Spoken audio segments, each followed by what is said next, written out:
সুপ্রিয় দর্শক, আসসালামু আলাইকুম। দর্শক, আমি হিরু খান আছি আপনাদের সাথে দেশ ও জনতার কণ্ঠ সংবাদ নিয়ে। দর্শক, আমি বর্তমানে অবস্থান করছি বর্তমানের আলোচিত ব্যক্তি মিল্টন সমাদ্দারের চাইল্ড অ্যান্ড ওল্ড এজ কেয়ারে, অর্থাৎ যেখানে অসহায় অনাথদেরকে আশ্রয় দেওয়া হতো, সেই আশ্রয় কেন্দ্রেই আমরা অবস্থান করছি। দর্শক, আশ্রয় কেন্দ্রের ভিতরে আমরা প্রবেশের চেষ্টা করেছি, কিন্তু আমাদেরকে ভিতরে প্রবেশ করতে দেওয়া হয়নি। তো দর্শক, জানাবো আজকের আপডেট, আপনারা ধৈর্য সহকারে এই ভিডিওটি দেখবেন।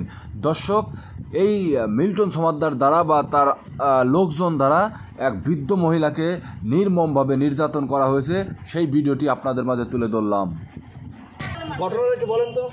আমার একটা কবিতর গেছিল মিল্টনের বিল্ডিংয়ে গেলে, এই কবিতার ডর কর্মচারী ধরছে, ধরে দেয় না, আমার নাতিন গেছে দেয় নাই, আমার নাতিনে কামতাছে, আমার কবিতাটা দিল না, তোর মামারে আমার ছেলেরে ডাকতে গেছি।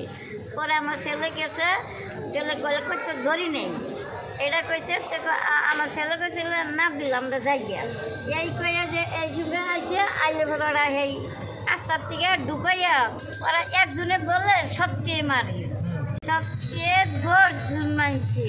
আমার ছেলেরে ওকে ঠেকাইয়া গুছিয়ে দিচ্ছে, গুছিয়ে আমি ওই গেট পেলে গেছি, যাইয়া ওই আহাদের ডেনে ধরছি, ওর গুছের নাম দেয়া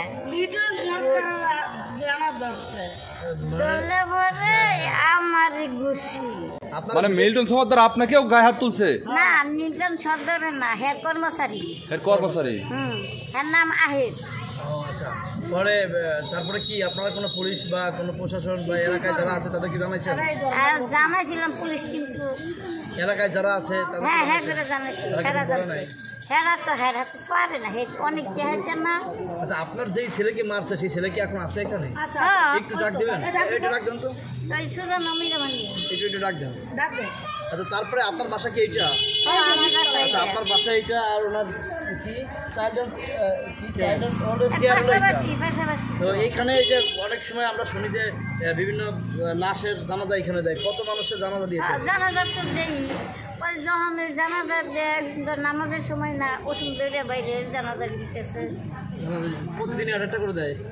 একটা বুঝে 3টে এবং ফিরিতে মরছে। আচ্ছা, জানাজা কারা দেয় মূলত? এখানে কি কোনো হুজুর আসে নাকি তারাই দেয়? হুজুর আছে, হুজুর আছে। হুজুর আছে? সেই হুজুর কোন জায়গার হুজুর দেখেন না? বাবা এই বাসায় কোনো মসজিদের হুজুর না, মসজিদের না, ওরা আলাদা হুজুর।